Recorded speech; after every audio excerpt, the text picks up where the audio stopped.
Thank you. Welcome back, everyone. Welcome to Global Supply Chain Summit 2021 with the theme Reimagination of Profit, Real-Time Visibility, Resilient Customer Centricity, the New Realities of Supply Chain. Thanks to McKinsey & Company, our knowledge partner for this conference. Thanks to Dr. Ganesh. We just had a wonderful inaugural session chaired by Mr. Shankar, Chief Executive Officer of TVS Supply Chain Solutions Limited. Now we have the first technical session with the theme Reimagination of Profit Maximization in Supply Chain in this era. It is really my privilege to introduce Mr. Rajneesh Magan, Chief Financial Officer from Bumer India Private Limited. Mr. Rajneesh, CFO, is a strategic leader with focus on performance, governance, compliance, risk, and stakeholder management. He has managed the acquisition and amalgamation of companies with good knowledge of codes, NCLT, and ROC matters. Have experience in entire gamut of finance, controlling areas like accounting, auditing, costing, ERM, contracts, commercial, domestic, and cross-border taxation. He has managed large national, international contracts in EPC, BOT, booth models, and interacted with international funding agencies like World Bank, ADB, OECF. He has also interacted and implemented with global HR consulting company like payroll benchmarking, redefining job roles, and creating a flat organization and employees communication. Over to Mr. Rajneesh. Thank you. Thank you, Dr. Bhanumati, for very nice introduction. And the session, as we know, is going to be interesting session, and we have very esteemed panelists with us, along with Mr. Yoshihiro Kagaya from McKinsey, Japan. So I'm going to start a session with a brief introduction of all the panelists, along with Mr. Yoshihiro first, and then we come on to the subject topic for the today, which is supply chain management or efficient supply chain management. So we have with us today Mr. Yoshihiro Kagaya. He is associate partner with McKinsey, Japan. He is one of the leaders in supply chain practice and brings experience into the entire supply chain management from SOP logistics across industries. He has also been a leader in the digital transformation service in Japan. He advises the region's largest industrial companies on topics such as digitalization of supply chain, diagnosis of supply chain resilience, and implementation. So welcome, Mr. Yoshihara, for the discussions today. Thank you very much. Look forward to it. So next on the panelist we have is Dr. Ravi Prakash from Dr. Reddy Laboratories. He is Vice President Global Health Logistics and Supply Chain Excellence with Dr. Reddy Lab. Dr. Mathur is based out of Hyderabad, and he has over more than 25 years of professional experience and a published author. He works in the area of supply chain and digital transformation, integrated business planning, and projects based on emerging digital technologies. He is also a member of supply chain councils and on the board of various business schools. He was amongst the top 25 digitalist thought leaders of India. In 2014, he also co-authored a book called Quality Assurance in Pharmaceuticals and Operations Management and Industrial Safety. Dr. Mathur's doctoral thesis was also about supply chain systems for international freight. Welcome, Dr. Ravi Prakash. Thank you very much for the introduction. So next we have Mr. Piyush Chauhan, who is the Group CIO Officer of Lulu Group. Piyush is a digital evangelist with a passion for transforming business with the use of technology. His vision is creating innovation focused on digital strategies to maximize today's opportunity and prepare organizations for future business needs and also for disruptions. His passion for working with the startup and innovation-led companies has given him the edge to create digital assets for organizations. With the use of latest technologies like cloud, AI, he has been widely recognized in digital transformation and has been much wanted speaker on the number of global events. Welcome, Piyush, for the discussions today. Thank you. Then we also have Mr. Prasanna Pahade, who is Vice President, Mahindra & Mahindra Auto Engineering, Mahindra Logistics. Mr. Prasanna is an engineering graduate from Pune with a bachelor's degree in mechanical engineering and also PGDM finance strategy from IIM Calcutta.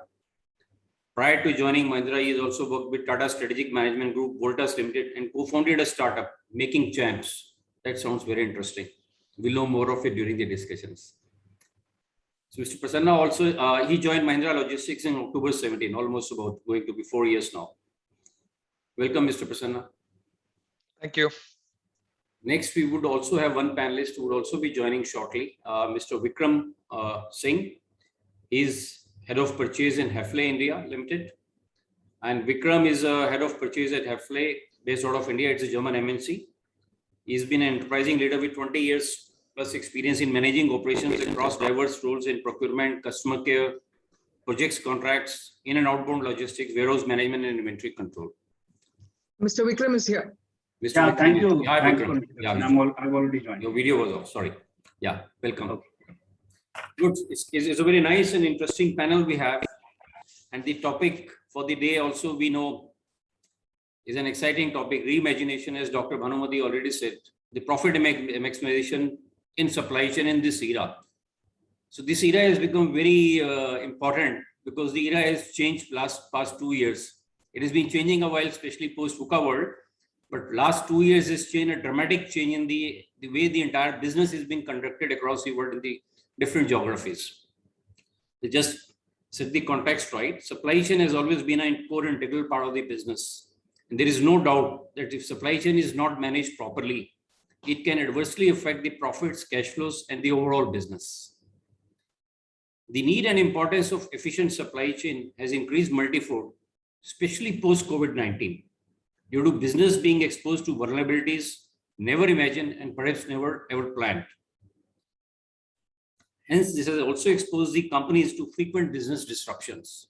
So the importance of supply chain is ever grown and become very paramount to the success and the continuity of the business. With this brief introduction, I'll go on the different topics we have in mind. So we'll have Mr. Yoshihiro Kagaya from McKinsey. He shall take us through a brief presentation on the supply chain and how the world is managing supply chain and the different companies across the world in different industries are managing the supply chain, especially the post-pandemic era. So Mr. Yoshihiro, if you can share the screen and the presentation from your side. Yeah, thank you, Rajneesh. So can everyone see the screen now? Yes. Okay, thank you. So let me share a couple of thoughts around the profit maximization in supply chain. And then the title is that reframe the concept of profit maximization in supply chain, because as everyone knows, we experienced a huge pandemic impact on supply chain. And then just to make the supply chain as lean as possible may not be the right answer going forward. That's the concept here. So I will be kind of briefly covering the impact of the COVID-19, as you may already know. And after that, I'll be sharing several kind of cases which many companies are doing and how they are trying to deal with it. And lastly, let me share what could be the next steps for each company to start building the supply chain towards the next future. And first, as everyone knows, the COVID-19 has a tremendous impact on our supply chain. And the production stoppages happens everywhere in the world. And also an example in the Bangladesh, in the textile industry. Only in textile industry for Bangladesh, we had 1.5 billion impact because of the cancellation of the orders from all over the world. So as you can tell, the impact was huge. But the COVID-19 is only one of the potential risks we experienced. So historically, every 4 years, we are experiencing the disruptions to supply chain longer than 1 month. And this would impact up to 45% of EBITDA lost once that happens. So the impact from the risks is very big. And then many people say, well, like a COVID-19 is just kind of one-time event in happening, let's say, every 100 years or 50 years. But in reality, we are facing a lot of risks and a lot of disruption potentially happening, maybe even tomorrow. So for pandemic, we are putting the here. So like a lead time is quite long and also the impact is huge. But other than pandemic, we could be thinking of a lot of potential risks. For example, like a trade war we experienced recently between China and the US, and also financial crisis in 2009, and also more shorter lead time, we may experience acute climate event and so on and so forth. And overall, every 5 years, we may be experiencing the kind of disruption. The duration will be longer than 2 months. So you may be expecting the supply chain disruption for more than 2 months every 5 years. That is the reality. And then this is what we should be thinking of when we are thinking about how to build our supply chain. And then after the COVID, many companies are well aware of it. And actually 93% of the companies saying that we should be increasing the supply chain resilience to deal with these the unexpected events. And 44% of the companies are saying we may need to sacrifice the short-term profit or efficiency to deal with these unexpected events. But the action itself is not very new. So I think every one of you already think of several of those actions on the right-hand side. So for example, what companies are typically doing is dual sourcing and also increasing the inventory level, or like a supply chain regionalization, SKU rationalization, and so on and so forth. So there's nothing very new, and everyone knows what could be the potential actions that we should be taking. But the questions will be like what actions we actually should take, and how, and in what orders. Those will be the key questions. And then, so one of the example, the supply chain regionalization is happening, and is in the past towards 2012, we are observing the decline of intra-regional goods trade. But now, after 2012, we are experiencing the increase of the intra-regional goods trades, meaning that within the region, we are trading more, and across the regions, it's getting less. But this was happening from 2012, not after 2019.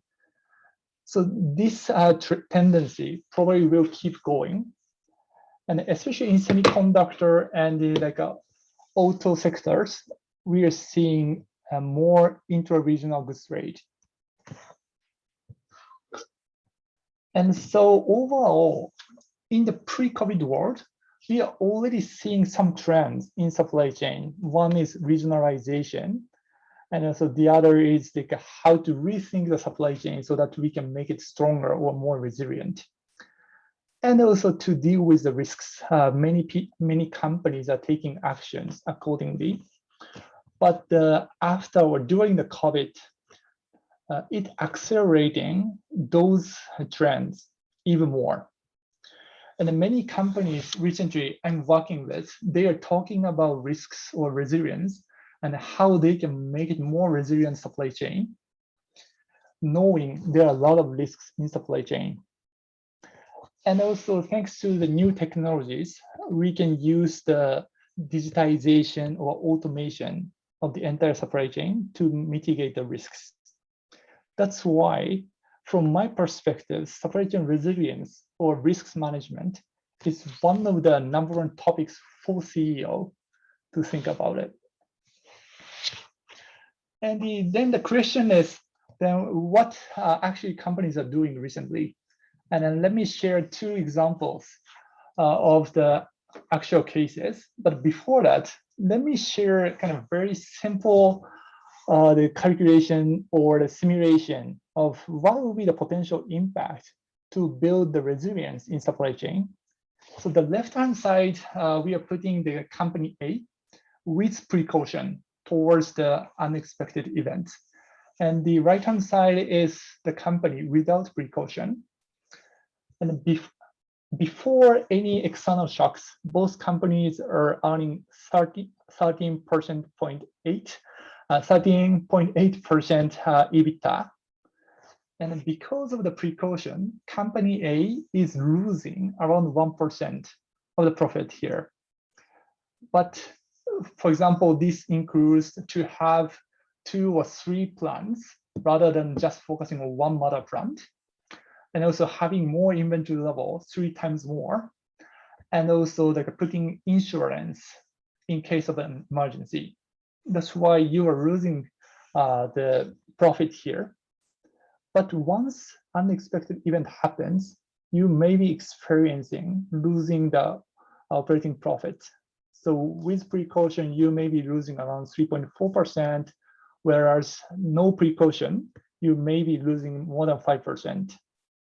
And also thanks to insurance policy, the company A will be recovering 1.3% of the profit. So in total, once the kind of unexpected event happens, the company A could be having way higher EBITDA margin. That's what we should be thinking in the real world.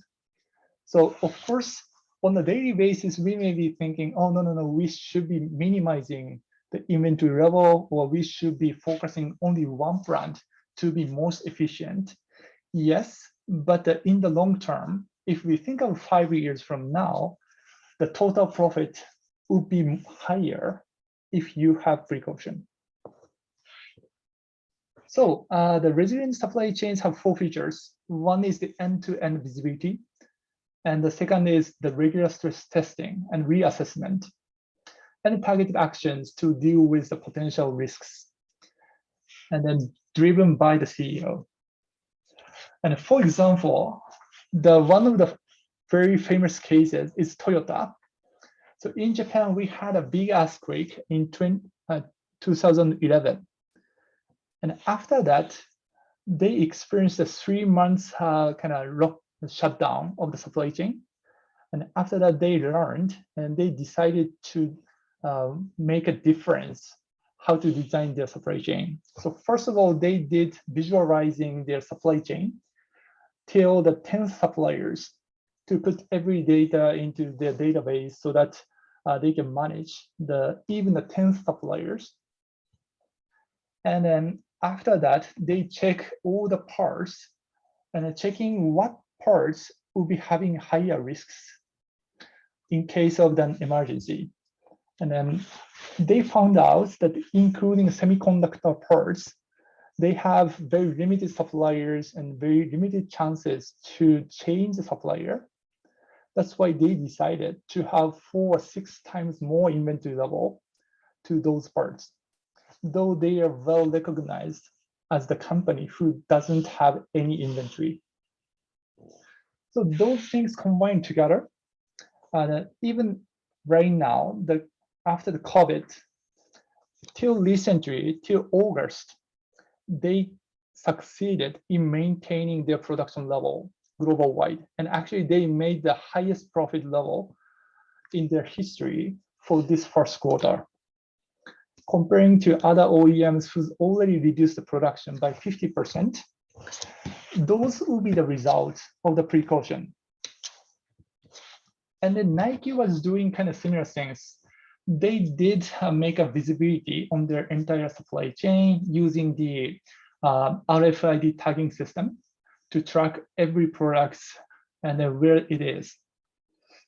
And then once the COVID happens, and then they couldn't sell the products through the physical stores in China, but they immediately switched to the online sales. And thanks to that, they managed to keep their profit level to 95%, whereas the competitors are losing around 50% of their sales. So these are the specific examples of what they did to deal with the unexpected event. So the impact will be quite huge. And that's why we also want to think about what we should do. And then, or maybe like should we do anything to deal with the risks? Maybe some companies don't need to deal with it. And then that may be the way to be most profitable. And what we are recommending to companies to do is, first of all, to understand where they are, where you are, and to take a snapshot of your risks in your supply chain. And very briefly, let's say like spending around 2 weeks to understand where will be your highest risks with your suppliers, and especially to understand tier 2 supplier network, not only about tier 1 supplier network, and then finding out where will be the most vulnerable areas of your supply chain. And then once you find out that, you can go to the kind of more rigorous stress test to understand your risks in your supply chain. And if you do that, you can make a priority list of your actions to deal with the supply chain's risks. And once that happens, you can create the resiliency planning and coming up with the potential actions and calculating the potential ROI by doing it. Because as I mentioned, if you do it right, having precaution will be leading you to higher profit. But if you are putting too much money on it, you may be just losing the profit, even if you are dealing with the unexpected event. That's why you may want to understand the ROI of each action to find out the optimized point, how much effort you will be putting to deal with the supply chain risks. And after that, of course, it's very important to fully execute what you are planning to. Those will be the 4 steps to deal with the supply chain risks. And when we are talking about the risks, there are a lot of risks, but we generally use 7 risk categories. One is financial risks, one is regulatory, one is data security, one is structural risks, and organizational maturity, reputational risks, and operational risks. So not only focusing on financial risks, but also think about regulatory, data security, and so on and so forth, so that you are not missing any key elements for your business. And the last point is how to make it sure that you are implementing the plan once you create it. So we are recommending the 4 steps approach. There's nothing new, but it's very important. So first of all, you need to define, and then make a document, and then where is your risks? And after that, you will be making plans to deal with it and creating the monitoring system. And if any unexpected event happens, you can quickly understand that will be the risks and which part of your supply chain may be impacted, so that you can quickly take an action like Nike and Toyota did. So basically that's it. And then just one case example I'm showing here. It's from the home appliance manufacturer in Asia. And then they've decided to take the actions, first of all, to understand where they are, to deal with the future risks, including COVID. And the result was tremendous. They've understood the 40% of potential risk reduction in high-risk spans through mitigating levers, because they are pretty much relying on a few suppliers who has a lot of vulnerabilities to risks. That's why they decided to find alternative suppliers as a backup. And now they are still proceeding forward, but they are making certain progress here. Okay, sorry for the rush, but this is the end of my presentation. Thanks for listening. So thank you, Mr. Yoshiro. That was very informative and enlightening presentation. Very informative. I mean, if I capture the entire essence of the presentation, what you highlighted the points were very apt for the supply chain and the business the way it is conducted today. Is the last decade there has been 45 years of EBITDA loss due to inefficient supply chain or the business disruption due to supply chain. And going forward, every 5 years, there in the past also and going forward, every 5 years there has been one disruption, business disruption due to supply, which has impacted the supply chain. Companies are also rethinking on realigning their supply network or rethinking the supply network and also working on new risk resilience model as well. And of course, the companies are post-pandemic companies are also making increased investment into the digitalization models to have a risk so that they are less exposed to the risk and they can handle the future better. And the case studies of Nike and Toyota, of course, takes very aptly, as you said, how they have managed the risk well and mitigated the risk has been mitigated also risk well. There has been absolutely no loss to the business, the way Nike and Toyota have managed the entire supply chain. And the new thought, of course, on the agenda or from your perspective from your side was also this, that their company should be doing the regular stress testing and reassessment of the models, the existing business models. So they have to test their systems to the vulnerability of the business. That's a very eye-opener thought. And of course, the 4 steps you mentioned to assess the risk. So that was very informative. I think that has set the base for the today's discussion with all the panelists also. And we'll keep these points also in our mind as we move forward for the discussion on the topic. So going forward now, I think I have a couple of questions or the thoughts which I would like panelists to share with us on how they are thinking on the reimagination of profit maximization in this era. To start with, we can, Mr. Prasanna, if you have, I believe, some presentation to be shared with us on maybe 3-4 slides. Yes. Yeah, before we come to the other part. Yeah.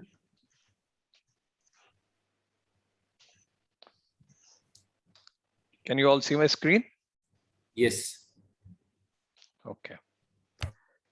Just 1 second.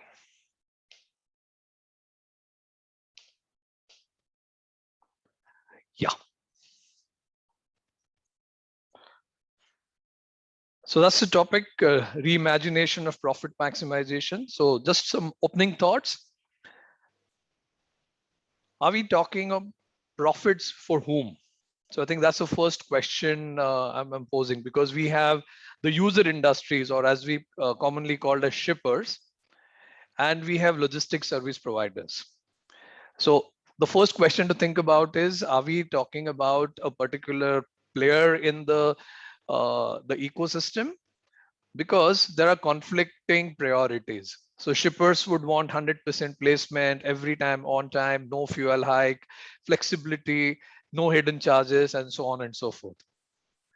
On the other hand, logistics service providers would want advance intimation of when the services are required. They would want timely payments. They would want any external changes appropriately factored in the pricing, and so on and so forth. So I'm just leaving this thought that when we're talking about profit maximization, whom are we talking about? Now, this is not new. So we have customers and service providers, and there is a healthy tension, but there was a balance which was already existing. And in my view, that balance has got impacted because of the last 16, 18 months of COVID-induced pandemic. And then different industries have faced different kind of challenges. So we are dealing with material shortages, labor unavailability. On the trucking side, we have driver concerns. We've had in India, especially, different states had varying levels of what was allowed to be opened, what was not allowed to be opened. And so truck as a fungible asset, it went into a huge imbalance that one-way load was available, but for the return, the trucker had to wait for not few hours, but few days. So it kind of impacted this balance, which was traditionally there. So the question is, in light of all these changes, how do we look at this question of profit maximization? And my view here is the basics always hold true. And then therefore, this whole concept of total cost of ownership would again come into play. And we heard from Yoshiro-san about how the companies are looking at redesigning their supply chain. And then fundamentally, it's again going back to what's my total cost of ownership instead of on a short-term basis, even on a medium to longer-term basis. Just one additional view here I have is that the way the user industries look at supply chain depends on their product category and the margin structure that they have. And depending on that, fundamentally, would they want the supply chain to be more responsive, or would they want it to be more efficient?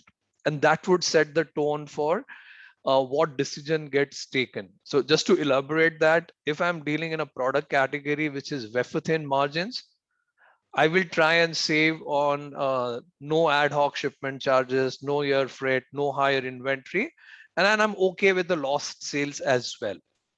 But contrast this with a product category where my margin structure is upwards of 20-25%.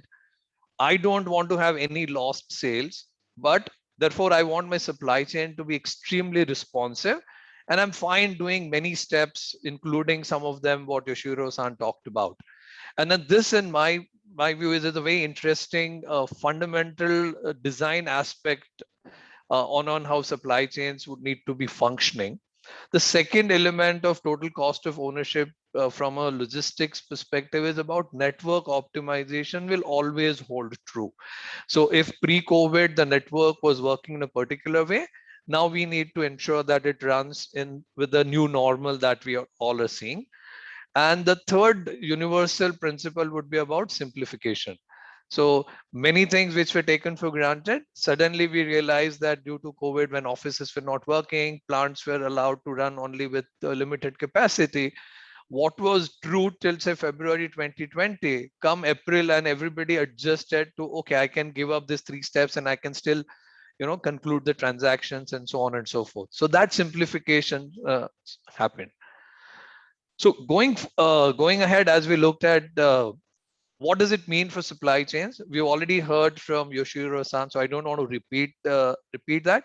But fundamentally, both the shippers as well as the logistics service providers are looking at no dependency on anyone. So while there is a business to be executed, but I don't want to be sitting in a situation where a key supplier is shut down, or if I am a logistics service provider, I have a customized fleet of vehicles which is used only by a particular customer, and that customer is, there's no business happening because of some of these issues. So I think those questions are getting debated and are getting solved. And the second thing is about digitization has really got accelerated. So I think that's the second element, and to that extent, it is reducing the cost of transactions for both shippers as well as logistics service providers. And then therefore, the size of the pie in a way has increased, and there's no conflict in that sense. So what I believe that going ahead, the shippers and LSPs will settle for a new balance. So which we talked about as the balance which existed earlier. And fundamentally, I believe that logistics is not the backroom function, or it's not a back end function. It is what makes the 4th P of marketing happen. If you go back to Philip Kotler's 4 P's of marketing, one of them is place, in addition to product, price, promotion, etc. You do all of that. And if the product is not available when the consumer needs to consume it, all the other 3 P's are a waste. And then therefore, logistics, supply chain, all this is what is really making that happen. So, I mean, you can conclude the transaction digitally, but physical goods cannot be consumed digitally. And therefore, it's an important role that all of us in the logistics industry play. And therefore, going ahead, we will find the new balance between the shippers and the logistics service providers. And we will adjust to the pandemic and what it has driven for all of us to do. So these are my opening comments, Rajneesh, and then I pause here and over to you. Yeah, thanks, Prasanna. Very nice, nicely captured thoughts. Especially, I think we all would agree that the overall concept of total cost to ownership has been there for a while and never will remain unchanged. This shall be always be there in the business, because you look at the TCO always. And of course, the pandemic-induced solution has brought the digitalization of the entire supply chain or entire business also on the forefront. You have to have innovative digital solutions to manage your business, existing business or the business models as well. Yeah, that was very nice. Absolutely. Thoughts. And the fourth P, that can never be ignored. Whatever we could be doing, if the product is not there, so rest of the things go for a toss. Yeah. So considering the presentation and the subject matter we have on the hand, my question, and I'd like you to share your thoughts on this. What are the new business emerging models are emerging to enhance the profits, especially post-pandemic? Because have you seen, as you know, that the companies are gradually shifting from CapEx to OpEx model or to the asset-light models, because the companies have also suffered a lot of top line has been reduced post-pandemic. There have been frequent shutdowns. So there are disruptions which has affected the company's top line and the bottom line. And how are the new models redefining the profits as well? And going forward, how agile and digital are these new models in itself? So considering this background, if you can share your thoughts with us. Yeah. So we are seeing 2-3 things happening. So at Mahindra Logistics, we interact with cross-section of end user industries, right from auto to engineering to consumer goods to e-commerce. And in the last 12-18 months, what we are seeing is increased conversations on customers wanting to shift from CapEx to OpEx. And then so they want us to give a variable kind of solution. And then within that also, just not simple CapEx to OpEx, they also want to pass on the risk to us that the lock-in period is minimized and so on and so forth, with the assumption that as logistics companies serving different end-use markets, we will be able to repurpose the assets as required rather than it lying idle with them. So that's one big change we are seeing, the increased conversations around. Second is about fractional utilization or variability. So they would want certain ramp up when it is required, and they would also want resources to be disengaged when they don't need it, because different end markets are seeing a lot of shocks. I mean, just to compare, in the wave 1 lockdown in India, e-commerce was running full throttle, all cylinders firing, whereas the physical channel was closed. So our e-commerce facing business really had absolutely capacity choke. But in wave 2, the government regulation was that even e-commerce would work only for essential. So that was a big difference as compared to what we had seen in wave 1. So the kind of resources that were engaged in wave 2 to what happened in wave 2 was very different. And then we had to have that flexibility to engage and disengage both physical assets as well as human resources which were there. So I think these are the 2 big trends which we're seeing in our increased customer conversations. Yeah, fair enough, Mr. Prasanna. We hear it all the day, and it's good to hear again that the entire supply chain is getting aligned to the market requirements more.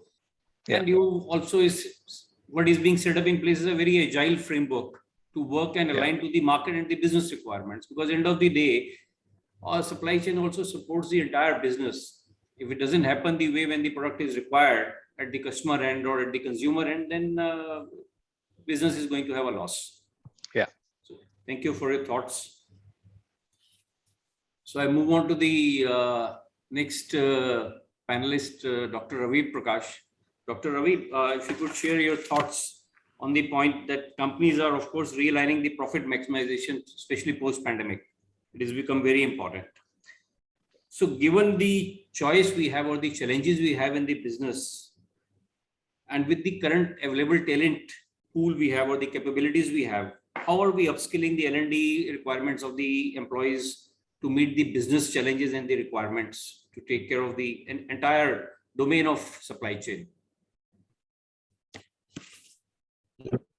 Yeah, thanks, Rajneesh, for that wonderful question. And And thanks, Prasanna, for articulating the objectives of whose profit are we talking about. There's an extended ecosystem, and I think Yoshihiro-san very beautifully articulated the high level structural or the strategic moves that are required for meeting the objective of profit maximization. So, but before I go to your specific question of upskilling and talent pool and how do we prepare the workforce in this environment, specifically with respect to the question of profit maximization, I'd like to dwell a little bit and spend some more time on the nuanced question itself. What exactly is profit maximization, and why is it such a complex subject? Pre-COVID or post-COVID. Post-COVID, of course, the challenges have become accentuated. But even otherwise, the question if maximizing a profit for a firm is very nuanced. Okay, the reason is that that is not the only objective that a firm works towards. That's not the only objective, even from a financial perspective. You could be having very conflicting objectives, like how do you maximize the market share for your organization, for your products, or you could have how do you maximize, how do you optimize your inventory, okay, or how do you maximize your product availability? Is your product on the shelf? Now, from a process perspective, while we had discussed high level moves at a structural level, that what changes need to be done at the back-end architecture, you also need to back it up by processes in your organization that help you make those moves, that make you execute those moves. Okay, and there, when you are looking at it from a process, you are essentially taking decisions in that process. Okay, and here I'm talking about basically supply chain processes. Okay, decisions that go when you are doing supply chain planning. So do I maximize my profit? Now, if I'm trying to maximize my profit, am I compromising on my market share, or am I compromising on the asset utilization? Okay, now when you are setting up a manufacturing setup, there are resources at the back end. Now, if your product mix or the proposed product mix that is enabling you to maximize your profit, is it really also synchronized with maximum utilization of your resources? Are you sweating your assets? Now, as a finance person, you would be asking, okay, it is giving me a very healthy, P&L statement, but is it a good top line? Can I maximize my revenue? A marketing person might say, can I maximize my market share for that particular product? So these can be, at many times, and most of the time they can be conflicting priorities. Okay. Now, when you are dealing in a scenario where there are conflicting priorities, what that means is you need to have a system at the back end that helps you create a priority list. If in case of a conflict, helps you clear that conflict, lets you come across, lets you make a decision, which is, what you are very mindful of. And how it is to be done, what actually you need is, you need to be sure about what is the function I'm trying to maximize, or what is the function I'm trying to optimize this planning cycle, or this quarter, or this financial year. Okay. And then you might have a subordinate function to that. Like if my objective is top line maximization, then what is the second optimizing function that I'm looking at?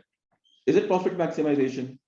Okay, because maximizing profit is easy. You pick up those products and SKUs that give you the highest margin and go out and maximize the sale of that. But what are the other things that you're compromising with that sort of a strategy?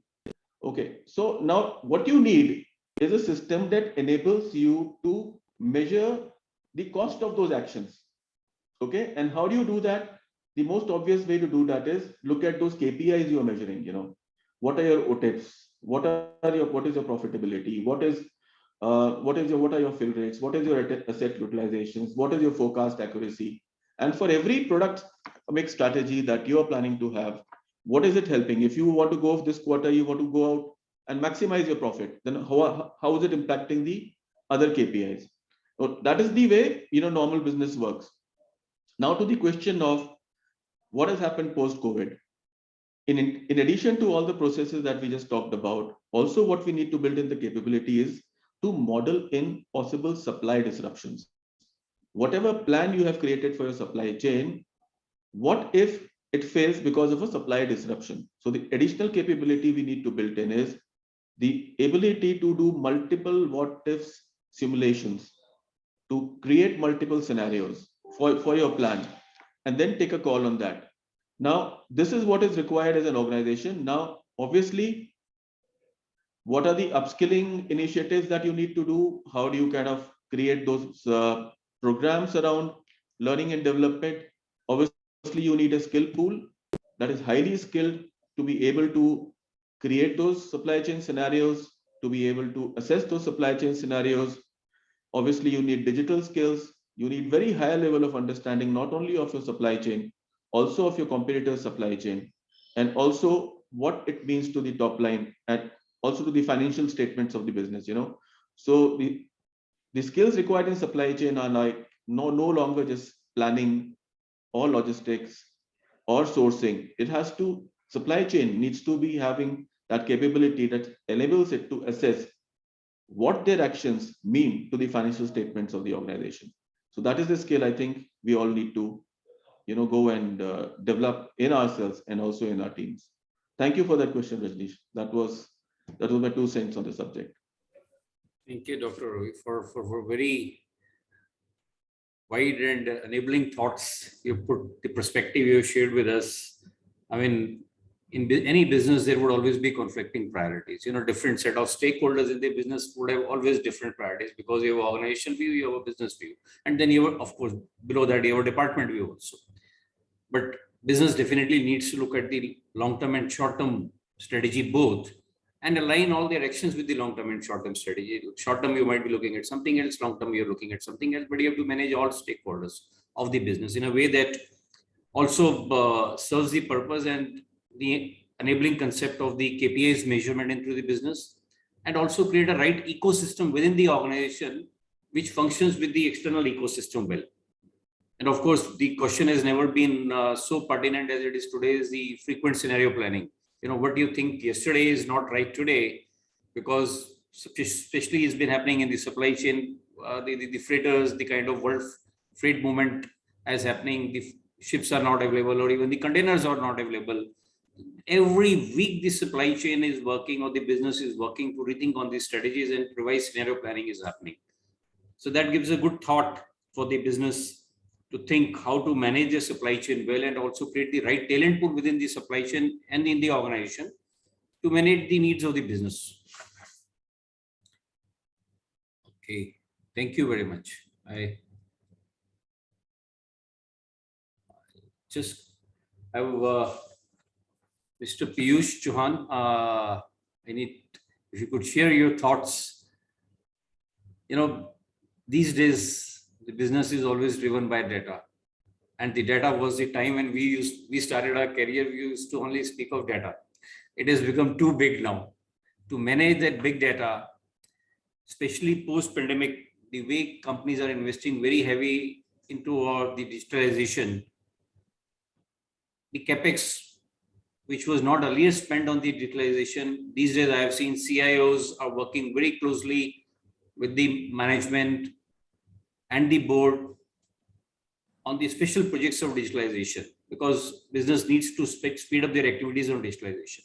And companies are also working on the integrated IT platforms to reap the benefits of, because ultimately whatever investments are made in this digital efforts, it will reap in the savings over a longer term. There are issues related how the business is managing all this, and from your perspective, how you are managing within your business and the industry. And also how the IPR issues are also being managed in the given scenario. If you could share your thoughts on this. Sure. So let me just step back and then kind of give you the high level context, and then I'll come to the specific of that. One is obviously we saw the presentation from Oshiro-san, in which he says this disruption is happening every 5 years. But I have a slightly different view on that. That this moment, there is a culmination of various forces which has disrupted the entire supply chain. One obviously is COVID, for sure. The digital force, which was earlier existing, but I think the pace of acceleration of digital adoption has gone multifold. Yeah, and it is no longer a case saying that, okay, I want to have a digital supply chain, I have a 5-year plan, and after 5 years I will do that. You will not survive 5 years if you don't do it. Yeah, so the pace of change has kind of become very, very, very fast. And third, obviously, the adoption of the new ways of interactions with the customer are changing super fast. Yeah, so there are 3 big forces which are coming. Obviously, the COVID has realigned the international supply chain. I'll give you a little context from a consumer perspective. Yeah, lot of countries have understood that it is no longer saying that everybody in the world can source from anywhere. That is never going to be the case. I'll give you an example. I'm kind of dialing in from Middle East, where 80 to 90% of food stuff here is imported. Yeah, they don't do anything. They don't kind of produce anything out here. Most of the things are, and they realize that although you have money, although you have the best efficient supply chain planners and everything, when supply chain disruptions happen, you will be in trouble. Yeah. So there's a large program which has been run. UAE government is saying that they want to increase their local food production locally, which is around 10 to 15% now, to as high as 50 to 60%. Yeah, over the next 5-6 years in terms of food security. Just imagine if those kind of programs globally are successful. I don't know whether they will be successful or not, but obviously the intention is there. Yeah, and similar the tussle between US and the anti-China view, which is out there worldwide, is creating new avenues for local sourcing. And it is not only the global tension, but also what is happening is the consumer preference that is changing so drastically. Yeah, and I'll give you a context of retail in this scenario here. Who would have thought that you would sit in your home, from the luxury of your home, pick up a phone and order a delivery of something, and something can be delivered as quick as 20 minutes. Yeah, and that is a reality today. Now, the old models of supply chain and fulfillment mechanisms which were there are totally gone for a toss. If you have to deliver something within 20 minutes of the placement of an order, imagine what is the kind of agility that you need to have of that supply chain. You cannot have large points of consumption. You absolutely cannot have large points of consumption. So your points of consumption are becoming smaller and near to the consumer. Yeah, and that is a different model in itself. Now, if you were to say, I'll give you an example of Bangalore. Yeah, so for example, if you have to cater to a catchment of, let's say, Whitefield, obviously your cost structures, or rather than if you had a large kind of a fulfillment center way out in, let's say, Hoskote or somewhere, your cost structures there are very different. Your cost structure, if you have to set up a fulfillment location within, let's say, Whitefield, then Bannerkatta Road, and so on and so on, your cost structures are very different. Hence, the operating model of the supply chain fulfillment has to be redefined. And so it is not a simple transition to say that, okay, now I have to move from an outskirt location to a near consumer location, but that itself is a humongous change. It's a humongous change. Yeah, your ability to store stuff, your ability to bring in stuff, your ability to push out non-moving items are to be dealt in a very different way. And this is where the digital plays a very, very important role. As you kind of talked about, data is the new oil in the supply chain. Yeah, data is the only oil in the supply chain, will make it move and agile. Yeah, if you don't have data, and I think we saw the example of Nike right earlier. They are one of the leaders in terms of using supply chain data. Yeah, and they have done it so well that even in a shock like this, they were able to overcome and come out successful. Yeah, and so understanding your data, using digital to kind of play along with that data is the only way out. And I think my previous speaker was talking about simulation. Now, that is a very important concept. And I want to bring to notice of the audience here is the concept of digital supply chain twin is a reality today. Yeah, which means that you need to have a digital twin created for your supply chain so that you can model everything. Any disruptions that comes in, you should be able to model it within 24, 48 hours and say that what that impact looks like, rather than wait for the impact to basically tell you and then you react. You have to create those digital supply chain twins, which is a big subject in itself. I'm pretty sure that most of the forward-looking organizations are building that. And once you have that, your ability to react becomes much more easier. Rather than you trying to respond, you can take proactive actions so that you can kind of cater to the needs of the consumer demand so much differently. Yeah, and so these are some of the thoughts that I have.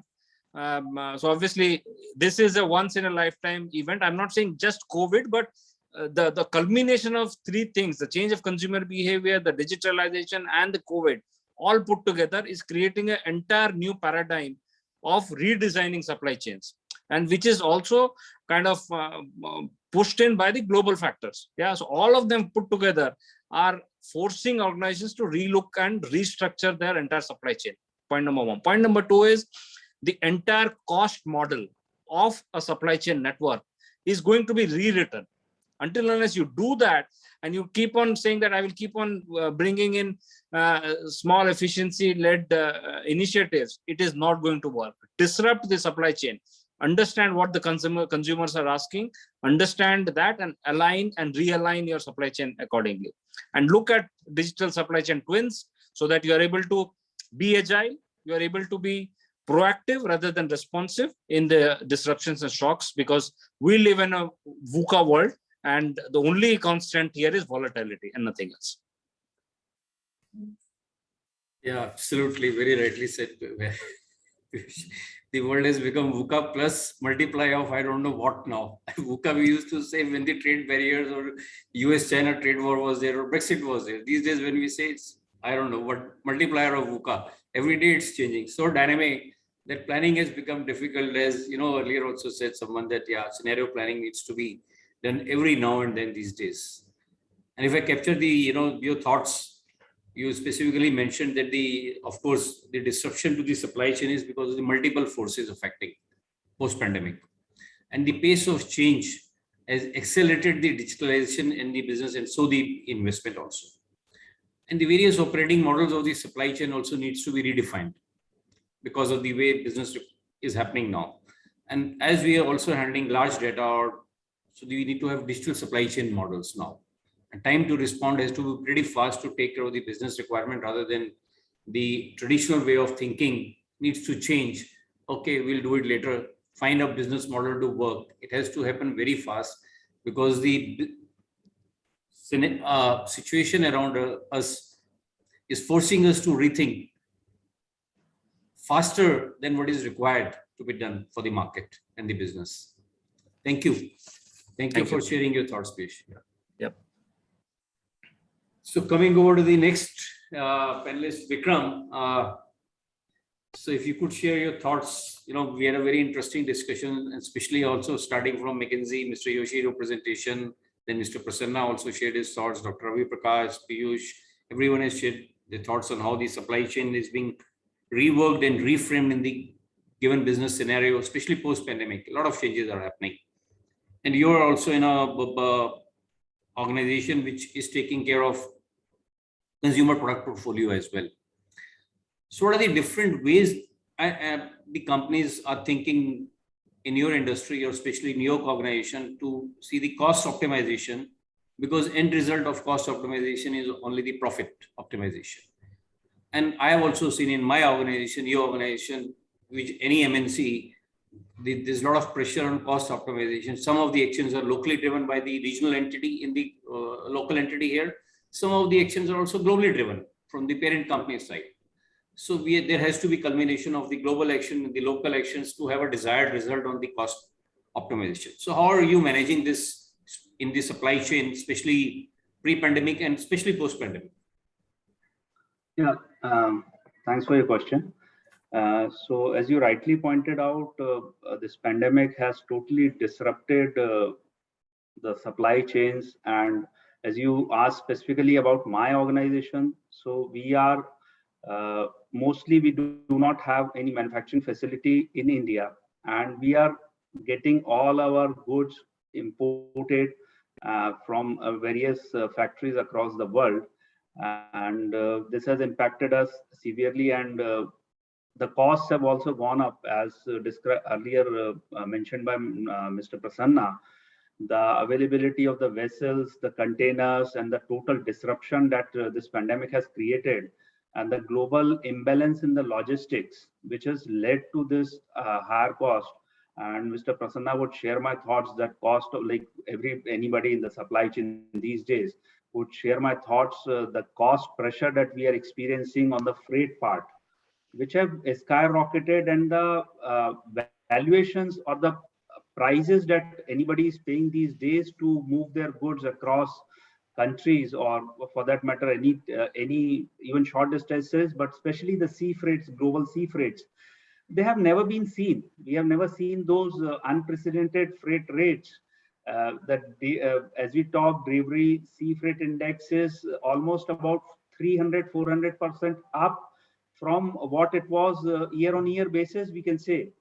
So these are the disruptions that we are facing. And extending my reply to your question, I will also include other organizations or businesses as a whole, how they're impacted. So businesses are adopting various strategies to achieve, so to say, profit maximization.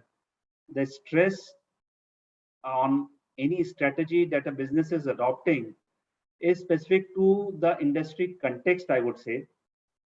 Industries with more globally spread supply chain like ours and many others, like to say that supply chain of any organization would be erroneous on my part, because of the specialization in the products that we have created.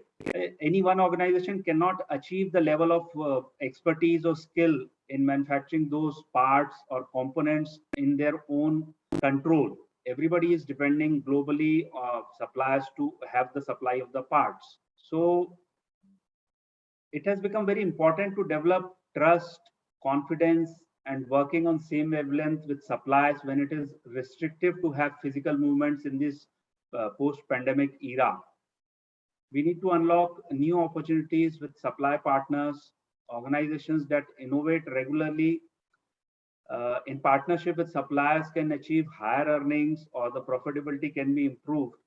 And many businesses have already started joint innovation programs with their supply partners on how to fulfill the demands, because we saw supply shock in pre-pandemic, or when the just pandemic started. Now it is the demand shock, I would say. Like the demand all across has increased so severely that suppliers these days are facing a lot of difficulties fulfilling the orders. Like earlier in China, it was when it started, it was like China is not supplying, and everybody was creating task force around it, that how will we handle Chinese suppliers. But when they got back on their feet and started pumping material, then now everybody is pushing their orders to postpone, because then everybody was having a demand shock, so to say. So it is on both ways. We have seen in last 2 years, we have seen it happening on the both sides, and everybody had to accommodate their strategies or their plans in either ways. Like March 21 to maybe June, July 21, we were working how we will get our material. After that, everybody was working how we can postpone the arrivals so that the goods do not pile up in our warehouses. So it was both sides. So again, with suppliers taking a purpose-led approach to build a greater trust, transparency, customer centricity, and innovation as economies rebound, I would say. Then comes capital-intensive heavy industries who are facing huge cost challenges resulting from significant reduction in demand in some cases. So they are facing those challenges. And then few of the companies are also innovating their models. As Mr. Piyush said, that supply chains have to be digitally very agile, so that in e-commerce era, we are supplying goods are getting supplied within 20 minutes. We have to react. Goods have to be out of their warehouses on their way to the customers, because actions are happening digitally. orders are getting placed digitally, but then physically they have to be supported and delivered. So we have to create all those things. This consolidation of data across functions, so that everybody can see it properly, and we can build a better models so that we can execute the orders. And also consolidation of data is helping companies to look at their tail enders, which were getting not so much. But this consolidation of data will also help in examining the tail enders and also their impact on the organization. Many organizations, and also like it is the indomitable, just to conclude my total remarks, I would say it is the indomitable human spirit to fight out any attack, which is holding the structure together, with many organizations showing ways to protect and sustain their workforce and employees as well, to bounce back once normalization happens, which as we are looking at is now more closer than it was maybe a few months back. So depending on the type of industry, their capital structures, they're adopting different plans to overcome the adverse impact. Some well-established practices are getting metamorphosed to give birth to new set of practices, ensuring sustainability of businesses and their workforces. As Dr. Ravi said, ultimately it is the impact we can create on financial statements that counts, and that's how we can contribute. Thanks. Yeah, thanks, Vikram. Thanks for sharing your thoughts. I mean, I couldn't agree more on most of the points, especially the freight one, which you said is impacted all the businesses, the international freight, the way it has gone up 300%. You cost something else, and actually the cost is something else. It is an additional cost to the business. Somehow you have to absorb this year. Future going forward, you can always plan for a year ahead. Yeah, what should be the benchmark for the freight? And considering all this, most of the organizations who have a global framework agreement with the freight international freighters, they are reworking on those strategies also. How to go about it? That was a very pertinent point. Since you also mentioned China, I have a very interesting question, because we in India have been, the whole world has been post-pandemic. Start of Jan 20, whole world was saying we need to have a China plus one strategy, including we in Boimler were thinking, we need to have, we have a large factory set up in China, outside Shanghai. Most of the MNCs also have the large setup in China somewhere, because the way the whole supply chain was organized prior to COVID was different, because there was a different cost model for China. But post-pandemic, there have been a lot of thoughts of, have China plus one strategy, or relocate to the country other than China, or minimize the Chinese operation and relocate to India or elsewhere, other countries in the Asian region. I mean, I have not seen that India benefited much post-pandemic of this China plus one movement strategy. It has not happened to the extent it was thought. There was a lot of euphoria about it, but in reality, it has not happened. Rather, the other countries in the region, they benefited more than us. I mean, if you can share some of your thoughts about this. So I would say like China plus one is already in discussion with, as you rightly pointed out, with most preferring plus one in their own countries or regions. However, I would say at the same point, in the long run, though it would be a mistake to cut China completely out of your supply picture. So China, although everybody is focusing, as you rightly said, on regionalization or having supply chains, but the type of skills or the technology or the parts that you need to manufacture most of these modern day products, these skills or technology cannot be polished or cannot be achieved by one single organization. It has to be contribution across many manufacturers across the globe. And in that manufacturing, see, as China is called factory to the world, you cannot cut out China completely from your any supply picture now or in future or foreseeable future, I would say, because no one can predict future. And as we go along in the future, there could be many developments. However, for the foreseeable time, yes, everybody is working on developing closer to home, but you have to depend on global partners for various needs and demands. Sure. So, Uh, yeah, just Prasanth. one point to add to what Vikram said on the question that you had. We're seeing that it's not only about China. So, I mean, currently for the last 15 days, auto industry in India is coming out with one bad news after another. The root cause is in Malaysia. So last year, also when initially the COVID thing started from China, but the child parts were coming from some province in Italy.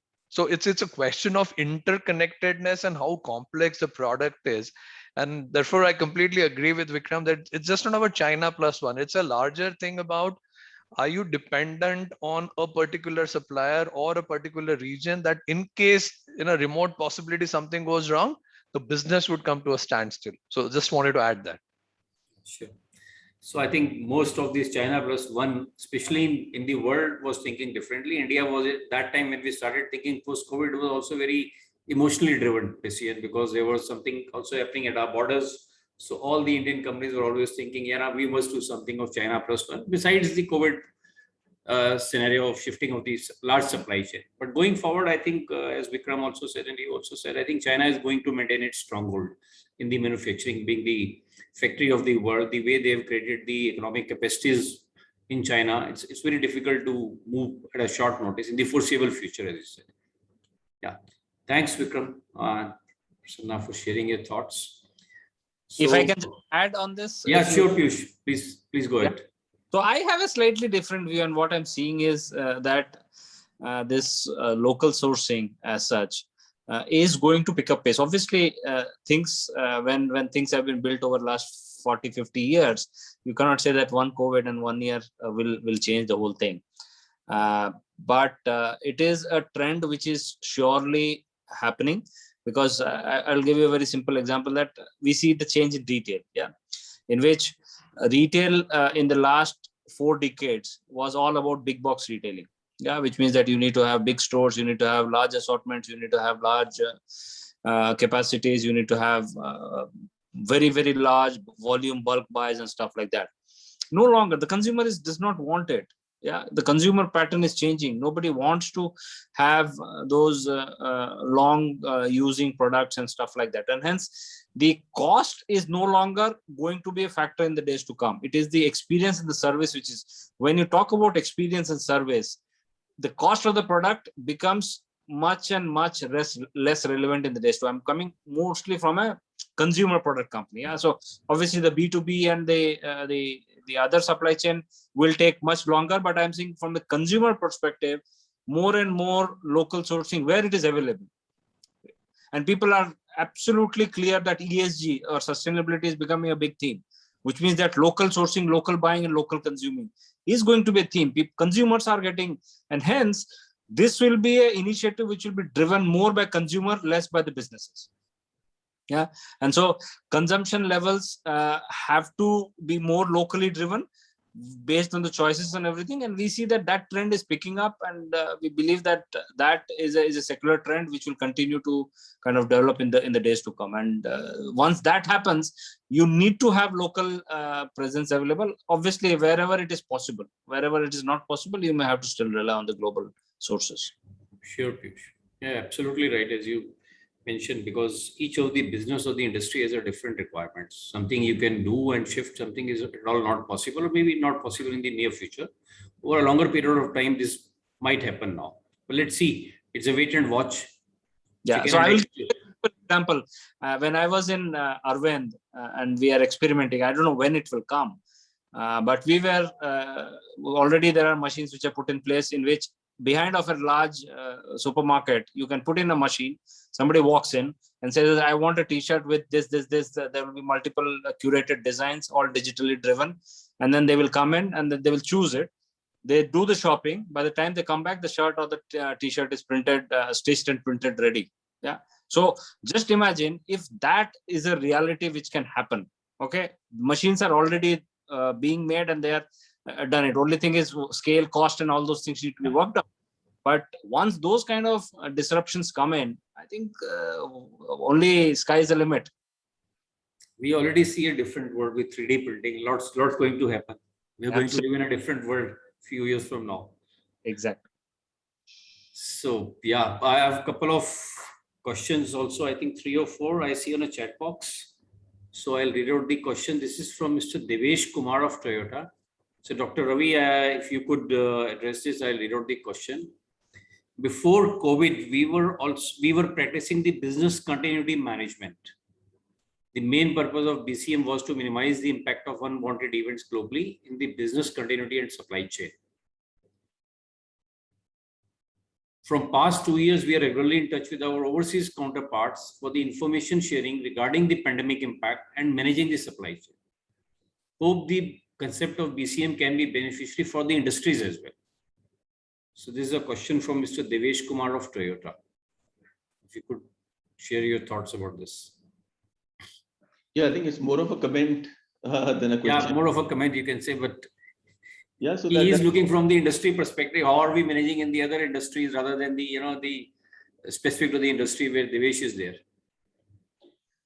Yeah, that so this is a very see from a model perspective, information sharing and advanced alerts, of course they help. I mean, even from a logistics perspective, if you are aware of delays in a shipment or some purchase orders, the expected dates need to be changed and all that. So like earlier, these systems were there. Maybe they were more manual, more analog.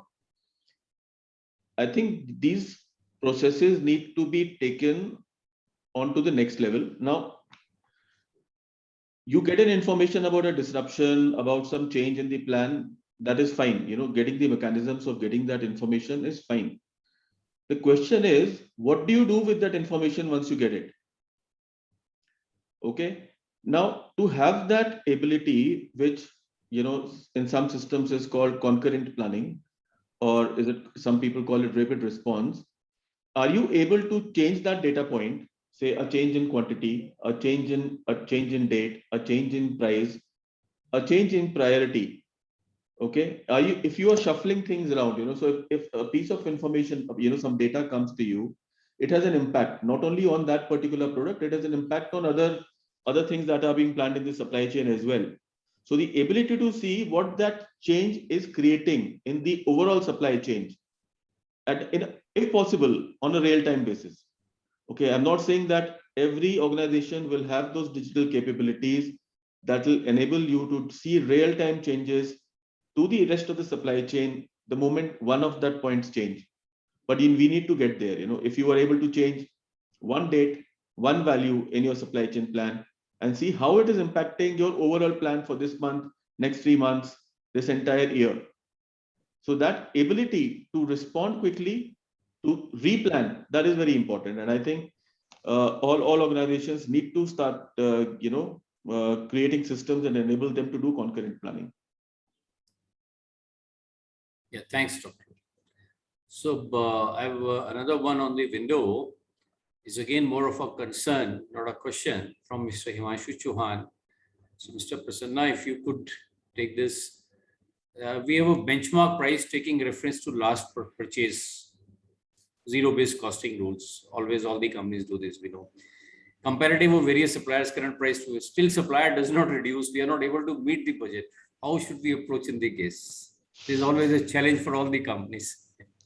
Absolutely. I think that's a financial statement induced decision making that the budgets are made with reference to what data already exists. I mean, just to look at diesel price in the last 6 to 8 months has gone up by 30 to 40%. And obviously, if somebody is benchmarking with reference to the past, is always going to be a faulty stuff. So my view on that is that companies need to evolve a process of better price discovery, wherein all other factors are taken care of, and then you get a better price discovery. So it is basically to say that from a spot to contract, what is the spectrum in terms of what duration you want to kind of say that, okay, this is reasonably a good amount of time where I don't want to go frequently buying, but I don't want to be stuck long enough that I lose out on any market up and down that happen. So that's a better way to do it. But last buying price is obviously, in a volatile world, it's a problem. It's a problem, always a problem. Yeah. And I have also seen a couple of times in our organization, when the people take the last purchase price, they always, one is that, and when you go for the large contracts, people are always in the sales department is always doing the forward booking. I mean, forward discounting the price by another 10%, rather than taking an add-on price of 10%. They already think the vendor is going to reduce 10%, considering the large volume we'll have on the table, which never happens, because there is a price which cannot be reduced beyond a certain price point. So you need to have a robust system within the organization. Absolutely. Another one, a short one and a quick one, Vikram, if you could take this, is we see many companies come together to drive efficiency and scale, without being a competition to each other. Can the companies come together? Can the companies come together to drive efficiency and scale rather than competing with each other? It is like I would say it is both. It's on both sides. Companies can. It's a concept that companies can come together and drive effectiveness. However, it's a more high-level concept and more working in the background. Because see, companies being companies, they will always be competitors in the open market. So you cannot you cannot cooperate openly, so to say. Okay, it will always happen at a very strategic, at a very high level, and in the background, even if it happens. And as we talk, it is already happening, so to say, when like your suppliers in many cases would be same for very large industries and for very highly evolved technological components. It is already happening when companies are procuring those components. In case of automotives, if we talk, like we have very many suppliers in India, like just to name a few like Bharat Forge, Kalyani Forge, Sona Koyo Steering, and many of the component manufacturing companies in India. So they are already supplying to many well-known European car makers. So to say, in a concept or a conceptual way, this cooperating is also already happening in a way. However, as I said, it will always keep on happening in the background and never in a foreground, because in a foreground you are always competing with each other. Absolutely right. I'd like to quickly come in here, Rajneesh, and add to what Vikram said. See, as a model for cooperation, to kind of remove the inefficiencies or to kind of put on the table hidden values, values that were not earlier discovered. I like to, approach the problem from the model of, say, which is called Uberization. Okay. Now, if you look at the Uber model, which is which is about digital aggregation, but it is about fungible capacity. Okay. It is about substitutable capacity. And it is about maximizing the utilization of the capacity which is available. And in this case, a pool of cabs that is available on the roads. Okay, so which is the fastest way to deploy that capacity and optimize the entire capacity which is available. Okay, the other models of local segregated capacities for transport, say, which we used to call the taxi stands earlier, now those boundaries got broken. Okay, and the aggregation of that let you discover new value that was there and actually maximize the capacity of the ecosystem. Now, if we extrapolate that concept to say to the manufacturing world or to the other industries, now, like Vikram said, it is happening at a strategic level. Now, areas where it will be easily lendable, that idea, is where your expertise itself is kind of fungible, it is commoditized.